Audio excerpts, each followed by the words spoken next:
Bonjour à tous, c'est une joie de louer Dieu ensemble, enfants et grands. Euh, C'était touchant de les voir là, nous encourager. Et comme vous allez voir le texte ce matin, en rapport avec cela, je vous invite à chercher l'Évangile selon Marc. Nous étudions en Église cet Évangile, c'est certainement le premier qui a été écrit. Donc déjà, si on s'intéresse à la personne de Jésus, sa vie, un peu sa biographie, Marc, c'est un bon endroit pour commencer. Et puis Marc, c'est aussi un des premiers manuels de ce que c'est que la vie chrétienne, un manuel de disciples pour suivre Jésus. Et nous voulons aussi apprendre de cet évangile sur la manière qu'on peut être chrétien dans ce monde. Donc ce matin, je vous invite à chercher le chapitre 9, surtout 10, un petit paragraphe en chapitre 9, et on va enchaîner avec chapitre 10. Donc les références sont sur l'écran. Je pense que vous serez aidés ce matin si vous avez une Bible devant vos yeux. Le texte est un peu long, mais ça permet de voir l'ensemble. Donc, soit une Bible ou sur votre téléphone, suivez avec moi en Marc chapitre 9, verset 33. Donc, Jésus et ses disciples arrivèrent à Capernaum. Lorsqu'il fut dans la maison, Jésus leur demanda « De quoi discutez-vous en chemin ?» Mais ils gardèrent le silence, car en chemin, ils avaient discuté entre eux pour savoir qui était le plus grand. Alors il s'assit, appela les 12 et leur dit « Si quelqu'un veut être le premier, il sera le dernier de tous et le serviteur de tous. » Et il prit un petit enfant, le plaça au milieu d'eux, et l'ayant pris dans ses bras, il leur dit, « Quiconque reçoit en mon nom, un de ces petits-enfants me reçoit moi-même, et quiconque me reçoit non pas moi, mais celui qui m'a envoyé. » Nous allons poursuivre en chapitre 10, à partir du verset 13, jusqu'à la fin du chapitre. On lui amena des petits-enfants, afin qu'il les touche. Mais les disciples reprirent ceux qui les amenaient. Jésus, voyant cela, fut indigné et leur dit, « Laissez venir à moi les petits-enfants, et ne leur en empêchez pas, car le royaume de Dieu est pour ceux qui leur ressemblent. Je vous le dis en vérité, quiconque ne recevra pas le royaume de Dieu comme un petit enfant, n'y entrera point. » Puis il les prit dans ses bras et les bénit en leur imposant les mains. Comme Jésus se mettait en chemin, un homme accourut et se jetant à genoux devant lui. « Bon maître, lui demanda-t-il, que dois-je faire pour hériter la vie éternelle ?» Jésus lui dit, « Pourquoi m'appelles-tu bon? Il n'y a que de bon que Dieu seul. Tu connais les commandements, tu ne commettras point d'adultère, tu ne tueras point, tu ne déroberas point, tu ne diras point de faux témoignages, tu ne feras tort à personne, honore ton père et ta mère. » Il lui répondit, « Maître, j'ai observé toutes ces choses dès ma jeunesse. » Jésus, l'ayant regardé, l'aima et lui dit, « Il te manque une chose. Va, vends tout ce que tu as, donne-le aux pauvres, et tu auras un trésor dans le ciel. Puis viens et suis-moi. » Mais affligé de cette parole, cet homme s'en alla tout triste, car il avait de grands biens. Jésus, regardant autour de lui, il dit à ses disciples, « Qu'il sera difficile à ceux qui ont des richesses d'entrer dans le royaume de Dieu. » Les disciples furent étonnés de ce que Jésus parlait ainsi. Et reprenant, il leur dit, « Mes enfants, qu'il est difficile à ceux qui se confient dans les richesses d'entrer dans le royaume de Dieu. Il est plus facile à un chameau de passer par le trou d'une aiguille qu'un riche d'entrer dans le royaume de Dieu. » Les disciples furent encore plus étonnés, et ils se dirent les uns les autres, « Et qui peut être sauvé ?» Jésus les regarda et dit, « Cela est impossible aux hommes, mais non à Dieu, car tout est possible à Dieu. » Pierre se mit à lui dire, « Voici, nous avons tout quitté, et nous t'avons suivi. » Jésus répondit, « Je vous le dis en vérité, il n'est personne qui ait quitté à cause de moi et à cause de la bonne nouvelle. Sa maison, ou ses frères, ou ses sœurs, ou sa mère, ou son père, ou ses enfants, ou ses terres ne reçoivent au centuple, présentement dans ce siècle-ci, des maisons, des frères, des sœurs, des mères, des enfants et des terres, avec des persécutions, et dans le siècle à venir, la vie éternelle. Plusieurs des premiers seront les derniers, et plusieurs des derniers seront les premiers. » Ils étaient en chemin pour monter à Jérusalem, et Jésus allait devant eux. Les disciples étaient troublés et le suivaient avec crainte. Et Jésus prit de nouveau les 12 auprès de lui et commença à leur dire ce qui devait lui arriver. « Voici, nous montons à Jérusalem, et le Fils de l'homme sera livré aux principaux sacrificateurs et aux scribes. Il le condamnera à mort et le livreront aux païens, qui se moqueront de lui, cracheront sur lui, le battront de verge et le feront mourir. Et 3 jours après, il ressuscitera. » Les fils de Zébédée, Jacques et Jean, s'approchèrent de Jésus et lui dirent, « Maître, nous voudrions que tu fasses pour nous ce que nous te demanderons. » Il leur dit, « Que voulez-vous que je fasse pour vous? Accorde-nous, lui dirent-ils, d'être assis l'un à ta droite et l'autre à ta gauche quand tu seras dans ta gloire. » Jésus leur répondit, « Vous ne savez ce que vous demandez. Pouvez-vous boire la coupe que je dois boire ou être baptisé du baptême dont je dois être baptisé ?» « Nous le pouvons, dirent-ils. Et Jésus leur répondit, « Il est vrai que vous boirez la coupe que je dois boire et que vous serez baptisés du baptême dont je dois être baptisé. Mais pour ce qui est d'être assis à ma droite ou à ma gauche, cela ne dépend pas de moi et ne sera donné qu'à ceux à qui cela est réservé. » Les 10, ayant entendu cela, commencèrent à s'indigner contre Jacques et Jean. Jésus les appela et leur dit, « Vous savez que ceux qu'on regarde comme les chefs des nations les tyrannisent et que les grands les dominent. Il n'en est pas de même au milieu de vous, mais quiconque veut être grand parmi vous, qui soit votre serviteur. Et quiconque veut être le premier parmi vous, qui soit l'esclave de tous. Car le Fils de l'homme est venu, non pour être servi, mais pour servir et donner sa vie comme la rançon de beaucoup. » Ils arrivèrent à Jéricho, et lorsque Jésus en sortit, avec ses disciples et une assez grande foule, le fils de Timée, Bartimée, mendiant, aveugle, était assis au bord du chemin. Il entendit que c'était Jésus de Nazareth et se mit à crier, « Fils de David, Jésus, aie pitié de moi !» Plusieurs le reprenaient pour le faire taire, mais il criait beaucoup plus fort, « Fils de David, aie pitié de moi !» Jésus s'arrêta et dit, « Appelez-le. » Ils appelèrent l'aveugle en lui disant, « Prends courage, lève-toi, il t'appelle. » L'aveugle jeta son manteau et se levant d'un bond, vint vers Jésus. Jésus, prenant la parole, lui dit, « Que veux-tu que je te fasse ?» Rabouni, lui, répondit l'aveugle, « Que je recouvre la vue. » Et Jésus lui dit, « Va, ta foi t'a sauvé. » Aussitôt, il recouvra la vue et suivit Jésus dans le chemin. Marc chapitre 10, c'était long, mais vous avez été attentifs, bravo. En ce moment, le monde entier est appelé par l'actualité en Europe, et notamment par le président ukrainien Zelensky. C'est comme s'il nous a redonné goût et foi dans les valeurs telles que le courage, l'esprit de sacrifice, de renoncement, des qualités si rarissimes parmi les dirigeants du monde aujourd'hui. Vous n'êtes peut-être pas sans savoir son parcours particulier d'acteur dans une émission qui s'appelle Serviteur du peuple. Il était l'acteur où il jouait le rôle du président de l'Ukrainien. C'était pour être humoristique, une série de comédie. Serviteur du peuple.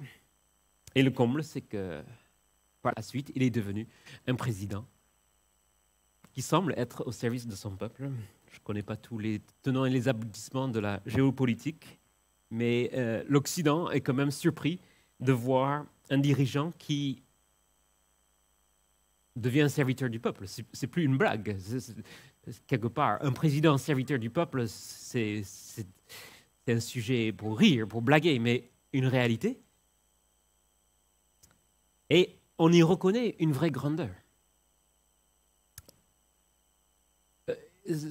Ça nous fait réfléchir. La vraie grandeur n'est pas de se donner des airs de grandeur. La vraie force n'est pas une plus forte armée.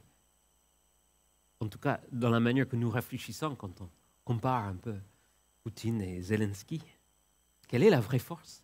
Quelle est la vraie grandeur? Ces questions nous interpellent.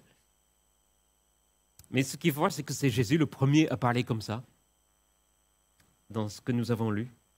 Et c'est vraiment le seul même qui a fait le cœur de son message. Les premiers seront les derniers. L'esclave, c'est le premier. Là. Le texte ce matin était long, mais je pense que Marc fait exprès d'embriquer toutes ces scènes. Il y a les enfants et les adultes. Il y a l'homme riche et le mendiant.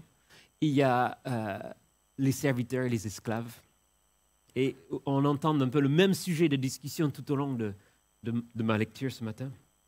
Alors, j'aimerais faire cet exercice que nous avons fait avec le groupe Creuser les Écritures. Vous vous souvenez, il y avait un parcours de formation dans notre église qui s'appelle Creuser les Écritures. On allait apprendre un peu des manières d'étudier la Bible et avec des outils. Un des outils, c'était remarquer un peu les répétitions, les choses qui reviennent surtout dans un contexte proche. Alors, j'ai fait la liste des choses qui reviennent souvent.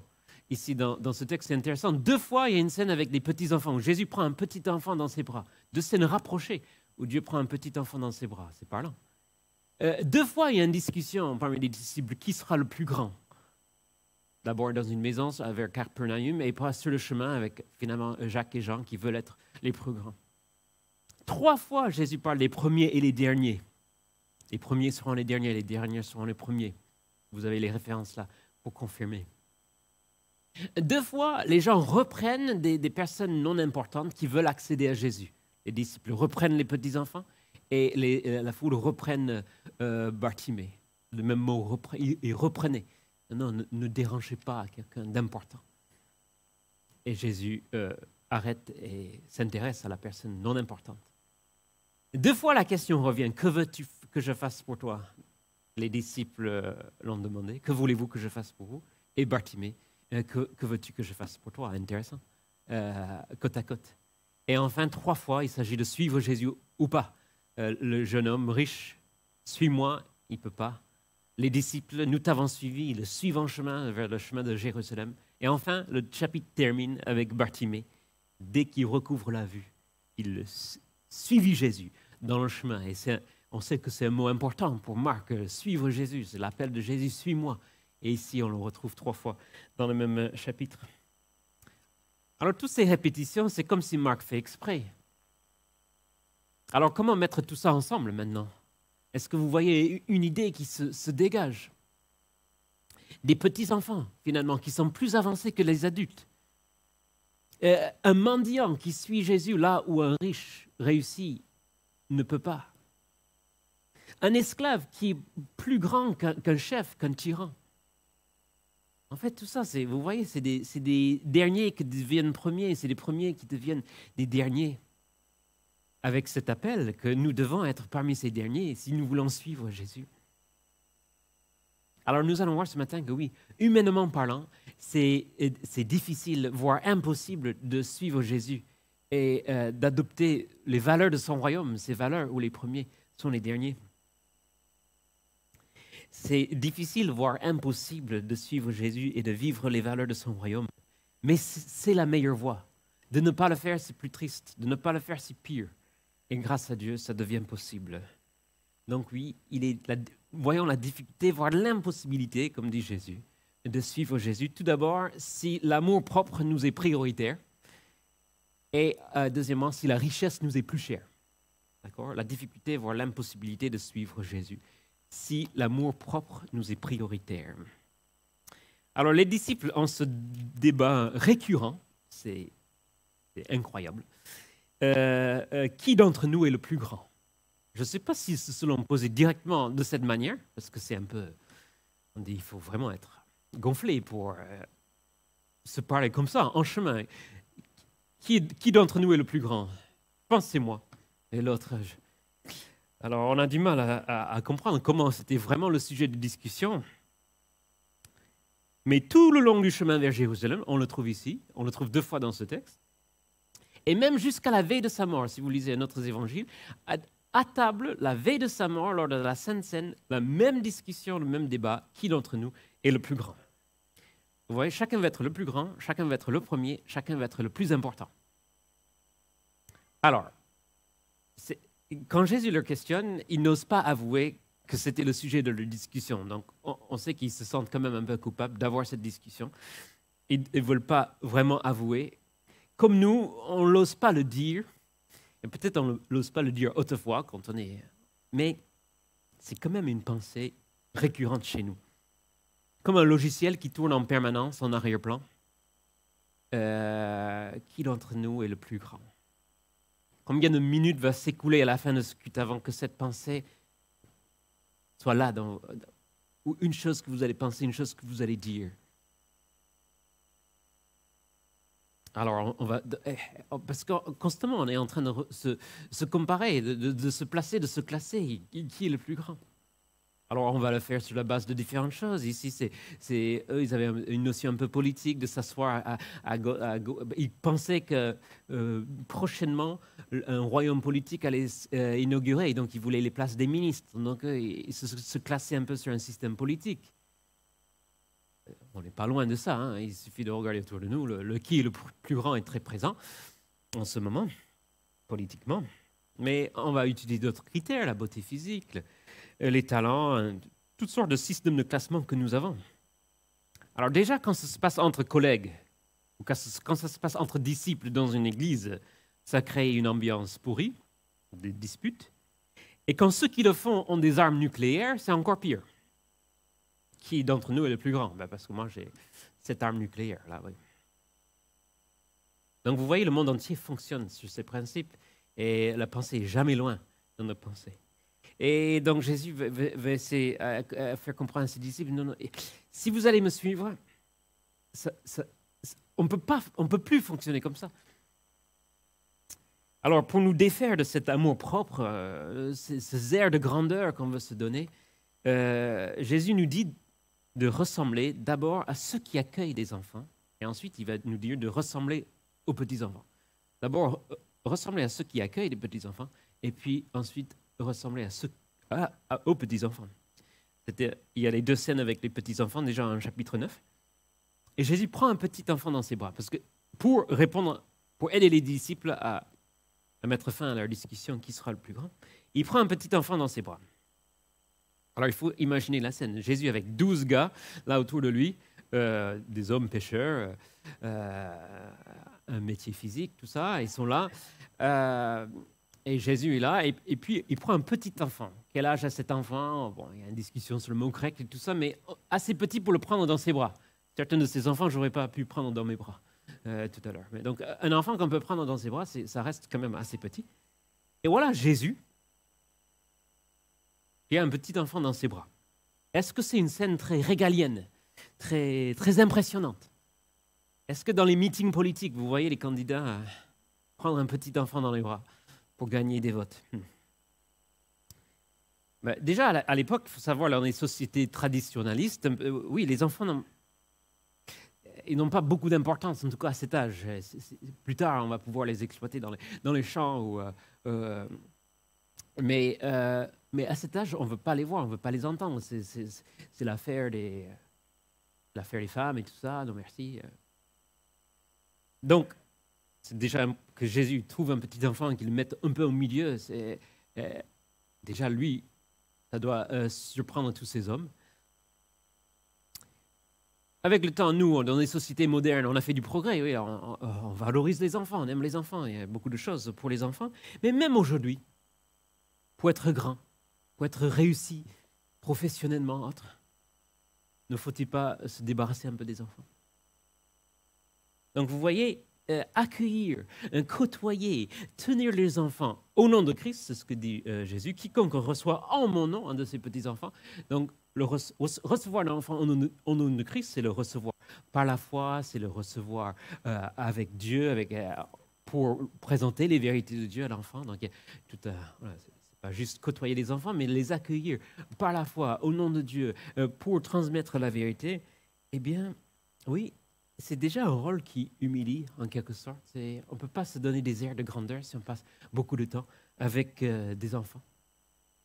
J'ai eu mon frère récemment, dimanche soir, et il est à Genève, impliqué dans le ministère, il fréquente une église, et dimanche soir, on prend des nouvelles, comment s'est passée la journée, et il dit aujourd'hui, c'était journée flop, catastrophe.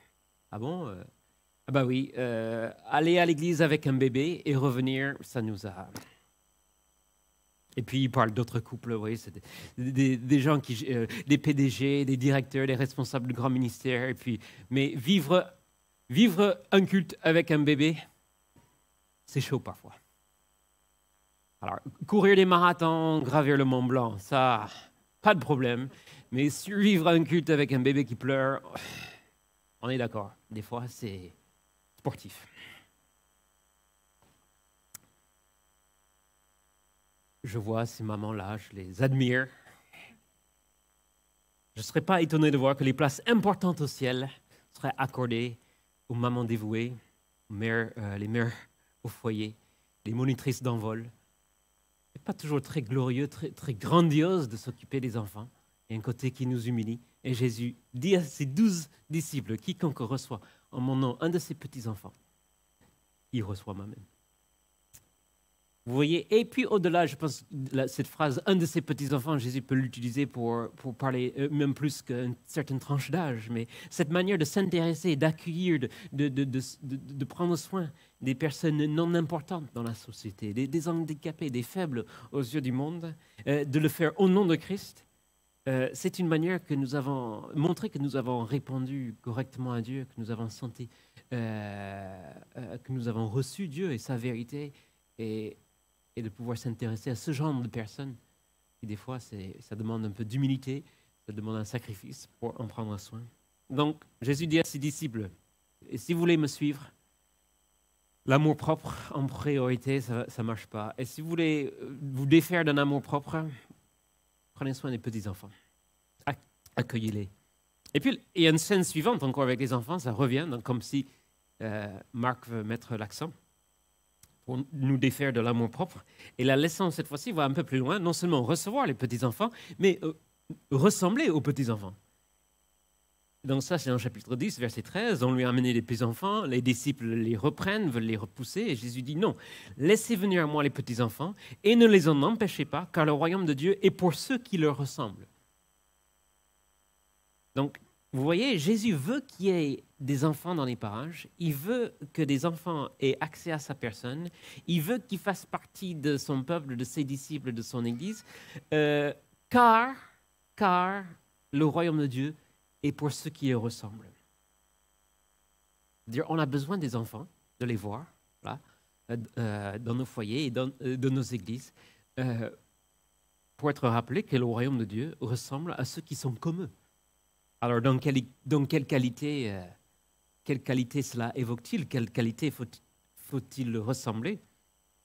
Je pense encore à Jésus qui a repris un petit enfant dans ses bras pour le bénir. Donc, on parle d'un petit enfant, encore une fois.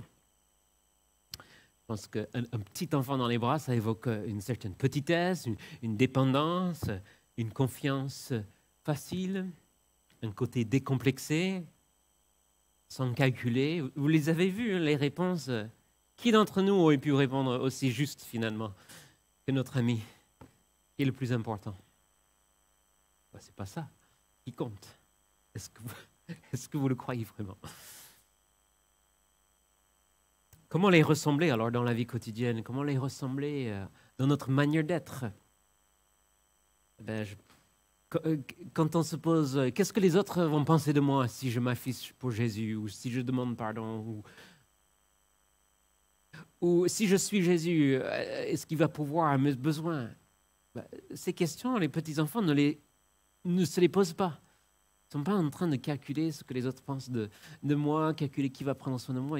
On voit une confiance, c'est une manière sans calculer. C'est cette qualité certainement qui veut ressembler, une simplicité. Et ça, c'est difficile pour nous les adultes. On a toujours une arrière-pensée. Il y a toujours des choses, on met certaines choses avant, on cache d'autres choses. Mais le royaume est pour ceux qui le ressemblent, ceux qui arrivent à se défaire de cet amour propre, de ce sentiment d'être si important que les enfants ne le sont pas. On veut tous être le plus important. Et Jésus dit non. Mais comme nous, les disciples peinent à capter la leçon parce que ça revient. Et donc, ils ont déjà vu 2 fois les petits-enfants. Soyez comme les petits. Le premier sera le dernier. Et quelques kilomètres plus tard dans le chemin, quelques heures plus tard, Jacques et Jean. Jésus, tu dois faire quelque chose pour nous. On veut avoir les meilleures places. On veut être les premiers. On veut être assis à ta droite et à ta gauche. Parce que dans cette idée d'un trône avec les places à droite et à gauche, c'est très important. Accorde-nous, verset 36, accorde-nous d'être assis à ta droite et à ta gauche quand tu seras dans ta gloire. Vous le savez mieux que eux, mais Jésus se dirige vers Jérusalem. Il vient de dire, il se dirige vers Jérusalem pour être crucifié. Et nous savons que dans le reste du Nouveau Testament, que son heure de gloire, le moment qui vient dans son règne, le moment qui se montre vraiment le roi des rois, c'est le moment qu'il est sur une croix. Alors, est-ce que voudrez-vous les places à droite et à gauche à ce moment-là? Quelles sont les places à droite et à gauche de Jésus quand il est sur la croix? C'est d'autres croix, vous le savez bien, il y a les places des brigands. Et Jacques et Jean, sans savoir, on veut être à ta droite et à ta gauche. C'est pour ça que Jésus dit, vous ne savez pas vraiment ce que vous demandez. Le comble, c'est que les autres s'indignent. Pourquoi sont-ils fâchés les autres? Parce que Jacques et Jean se montrent une immaturité qu'ils n'avaient pas appris leur leçon il y a quelques secondes. Vous êtes obtus, Jacques et Jean? Non. Ils s'indignent parce qu'ils veulent aussi les mêmes places. Vous le savez. la difficulté, voire l'impossibilité de suivre Jésus si l'amour propre nous est prioritaire. Et donc Jésus va terminer cette discussion avec un appel à vivre autrement. Non, il n'en est pas au milieu de vous. Ça ne peut pas être les réflexions qui vous animent. Quiconque veut être grand, qu'il soit votre serviteur. Et ça, oui, je reconnais, c'est difficile, voire impossible d'adopter cette attitude. Ça ne marche pas en politique, ça ne marche pas en géopolitique, ça ne marche pas en guerre nucléaire, ça ne marche pas entre les collègues, on aurait tendance à dire. Mais Jésus, il dit si ça marche, je vais vous le prouver. Et il termine la discussion en disant, car le Fils de l'homme est venu, non pour être servi, mais pour servir et donner sa vie comme la rançon de beaucoup. Oui, c'est difficile, voire impossible de suivre Jésus. C'est pour ça que Jésus se donne ici, premièrement, en exemple suprême d'un premier qui devient le dernier. Il dit le Fils de l'homme est venu. Le Fils de l'homme, c'est un titre royal qui vient dans l'Ancien Testament. Encore, il prétend un peu à la royauté, à l'importance. Le Fils de l'homme est venu non pour être servi, mais pour servir et donner sa vie. Vous voyez, c'est cette attitude qui doit caractériser nous, disciples de Christ. Et c'est impossible, mais c'est possible parce que nous avons Jésus qui l'a fait. C'est cette attitude qui donne grandeur et force à un couple au quotidien, à une église, lors des rencontres, mais lors des AG, lors des cellules, lors des moments de service. C'est cette attitude qui donne force à un pays, c'est cette attitude qui donne force à une équipe de travail. C'est l'expliquer comme ça, humainement parlant, non. Mais parce que Jésus est Jésus et à cause de ce qu'il a fait, c'est le cas. Donc oui, Jésus est un maître impossible à suivre si l'amour propre nous est prioritaire. Et maintenant, la pensée suivante qui est très liée, ça va passer par la richesse et l'argent. Mais comme vous allez voir, c'est quand même lié. La richesse et l'argent, c'est une manière de vivre, de se voir premier et de se donner des airs de grandeur. Mais encore une fois, la difficulté, voire l'impossibilité de suivre Jésus si la richesse nous est plus chère. C'est le cas pour cet homme riche, c'est une grande partie du texte dans le chapitre 10. Cet homme qui vient et qui se jette à genoux devant Jésus. Bon maître, que dois-je faire pour hériter la vie éternelle? Et dans ce qui va suivre, dans la manière que Jésus va mener la discussion, en fait, Jésus va attrister cet homme. Et plus encore, il va effrayer les disciples. Alors, qu'est-ce qui va étonner? Qu'est-ce qui va troubler? Qu'est-ce qui va effrayer tout ce monde? En fait, c'est encore la façon que Jésus renverse les valeurs. Encore la manière qu'il va dire les premiers seront les derniers et les derniers seront les premiers. Parce qu'il faut savoir qu'à l'époque, et ça n'a pas beaucoup changé depuis, à l'époque, les richesses sont considérées comme signe de bénédiction divine. Si on est riche, c'est qu'on a réussi quelque part, on a réussi avec Dieu. Et il y avait même des cas dans l'Ancien Testament, effectivement, Abraham, Isaac, Jacob étaient plutôt riches, donc ils fonctionnaient un peu comme ça. Ils oubliaient un peu le psaume 49 qui a été oublié, qui a été lu ce matin. Ça, ils l'avaient oublié, il ne faut pas se confier dans ses richesses. Mais ils voyaient les richesses comme signe de réussite, de bénédiction divine. On peut la penser, si tu es riche, tu as mieux réussi ta vie aux yeux de Dieu. Et si tu n'es pas riche, comme des mendiants aveugles, quelque part, il y avait un problème. Un jour, les disciples voyaient un aveugle, ils ont dit, mais qui a péché? Qu'est-ce qui t'est arrivé? Pourquoi il est dans cet état? Parce que certainement, il a moins bien réussi moralement que d'autres. Et Jésus doit corriger ça. Donc c'est comme ça que réfléchissent les disciples, les riches, signe de bénédiction divine. Alors quand Jésus dit, il est difficile pour les riches d'entrer dans le royaume de Dieu, les disciples sont effrayés, sont choqués, sont étonnés. Si c'est difficile, voire impossible pour les riches d'entrer dans le royaume de Dieu, quel espoir pour nous autres? Nous, eux, ils sont en avance par rapport à nous. Quel espoir pour nous? Vous entendez leur étonnement, leur question. Alors qui peut être sauvé? En fait, Jésus veut montrer que c'est impossible pour tout le monde, riche et pauvre. On n'est pas... On peut rater le royaume de Dieu en étant pauvre, on peut rater le royaume de Dieu en étant riche. Personne n'est suffisamment bon ou riche pour se racheter, comme disait Jean-Philippe tout à l'heure, à partir du psaume 49. Personne n'est suffisamment bon ou riche pour se racheter. On ne peut pas racheter au niveau moral par de l'argent. Le problème, c'est que les riches le voient moins. C'est ça le problème. Les riches le voient moins que d'autres. C'est un peu le piège des richesses, c'est de s'y confier. C'est de se voir bon ou meilleur à travers elles. C'est de les utiliser pour dire, voilà, premier et dernier, qui est le plus grand? Ah, moi j'ai cette salaire, j'ai cette poste, j'ai ça, alors je peux me classer assez facilement sur un système de premier et des derniers, meilleur, pire, grâce à mes richesses. C'est ça le piège. Et c'est ça que Jésus, il est difficile pour les riches d'entrer dans le royaume de Dieu. Et c'est le cas de cet homme, il se croit bon, que Jésus ne va pas contester en soi. Je crois qu'il y a un côté sincère dans la démarche de cet homme, mais il veut l'amener à voir que ce n'est pas tout à fait le cas. C'est pour ça qu'il dit, mais pourquoi tu m'appelles bon? Il y a que Dieu qui est bon.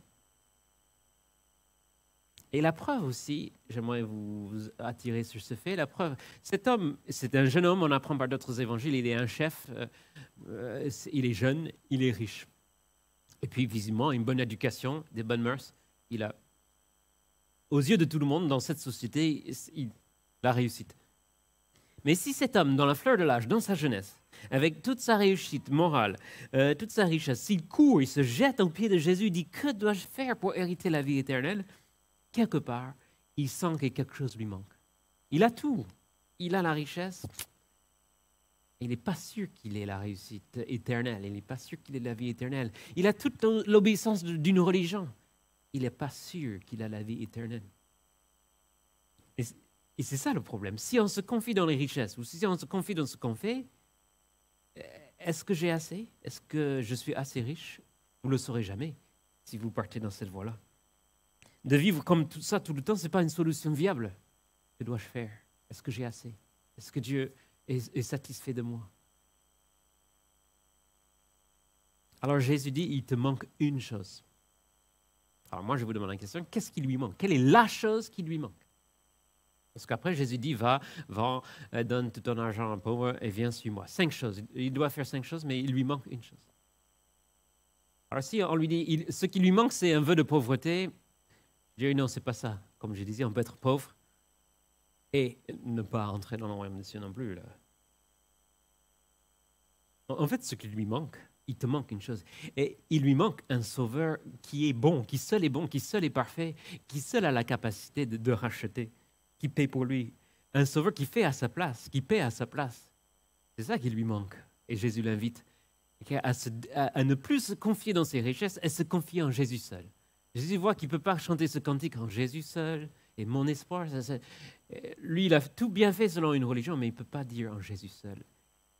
Et Jésus seul peut vraiment nous donner le rachat de sorte qu'on ne demande plus qu'est-ce que je dois faire pour hériter la vie éternelle, qui nous donne cette assurance. Moi, je ne peux rien faire, moi. C'est Jésus qui a tout fait. Et là, ça fait taire les inquiétudes et les questionnements et on vit dans une confiance comme un enfant. Ces enfants on venait de les voir juste avant, qui sont bien dans les bras.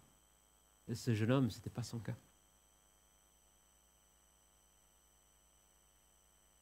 Il a besoin de se confier en Jésus et pas dans ses richesses, comme nous ce matin. Et c'est dur, c'est difficile, c'est impossible, humainement parlant. Alors il s'en va tout triste, parce qu'il avait beaucoup de richesses. Mais Marc va nous aider avec une dernière histoire, je termine avec ça, c'est l'histoire de Bartimée.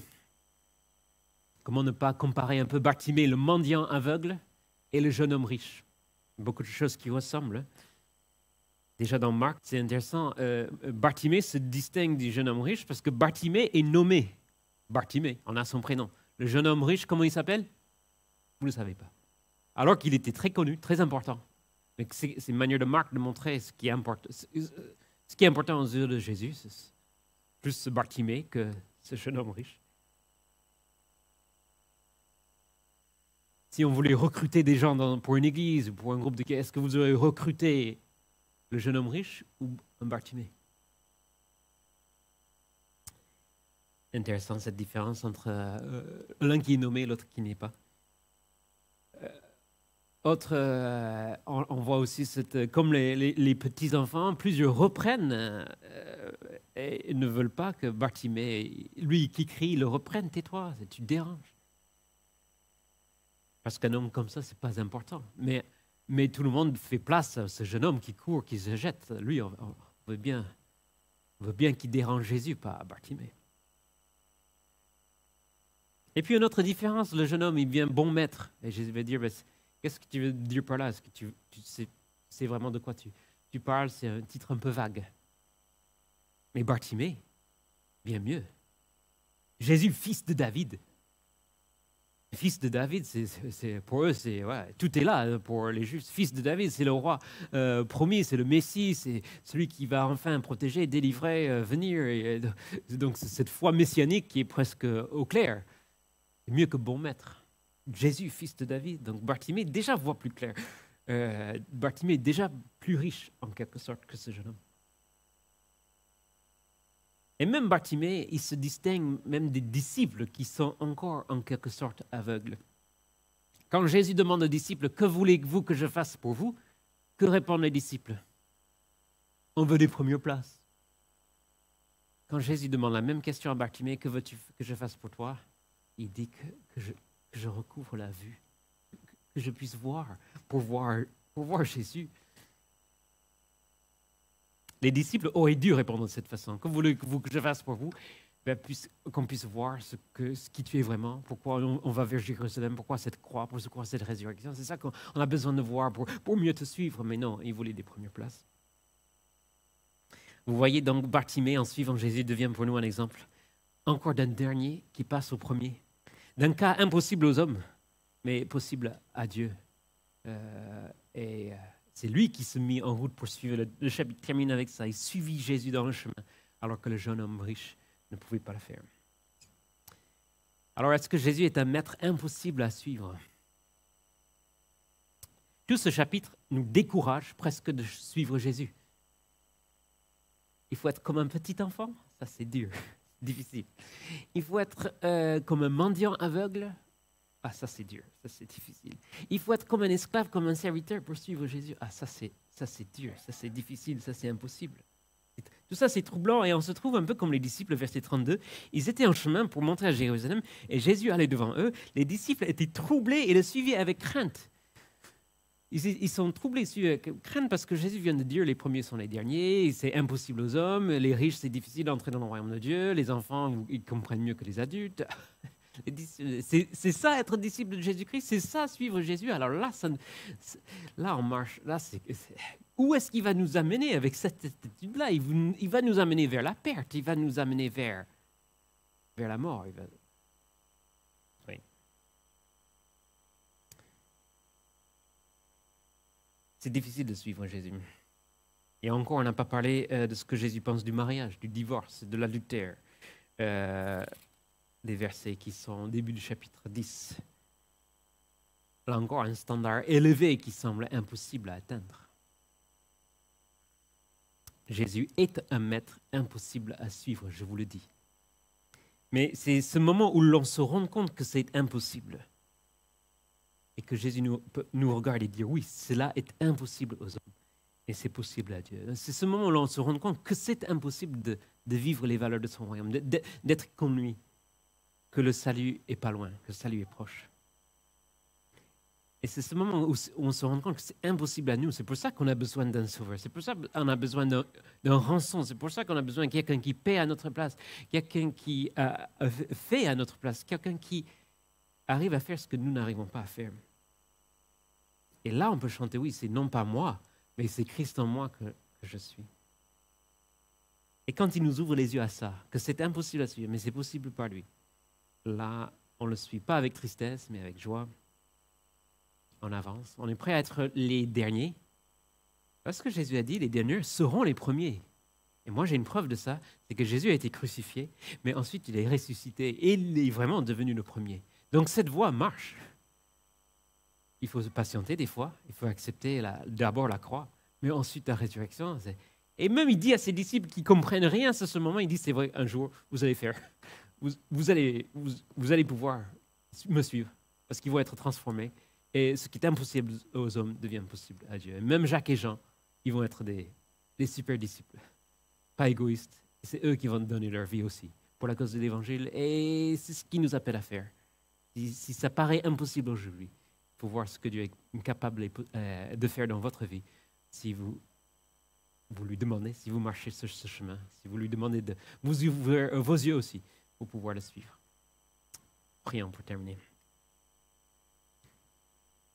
Seigneur, ce matin, Jésus nous appelle à le suivre sur ce chemin qui nous paraît difficile, impossible, un chemin de renoncement, un chemin où il faut choisir exprès la dernière place, il ne faut plus essayer d'être le plus important. Cela nous est tellement pas naturel, mais nous te prions de nous aider. Nous te prions de faire en nous ce que tu as fait pour Bartimée, de lui ouvrir les yeux, ce que tu as fait pour même ce jeune homme, tu l'as regardé avec amour. Et ce matin, tu regardes chacun de nous avec amour. Et c'est par amour que tu nous appelles à te suivre, à ne plus nous confier dans nos propres acquis, dans nos propres atouts, dans nos propres richesses. C'est par amour que tu nous dis cela, pour que nous puissions découvrir bien mieux cette voie qui mène vraiment à la joie et aux premières places, pas celle qui nous fait finir dernier. Nous te remercions pour Jésus, ce qu'il a fait pour nous, la manière qu'il nous a rachetés, la manière qu'il a donné sa vie, la manière que tu l'as ressuscité pour prouver que son appel à la suivre n'est pas en vain. Bénis le restant de cette journée, les temps qui vont suivre, les gens qui mangent ensemble, une église qui se réunit en assemblée générale, des familles qui sont chez eux. Nous te prions que ce soit encore les moments de mettre en place ces valeurs et de suivre Jésus-Christ. Nous te remercions. Nous prions en son nom. Amen.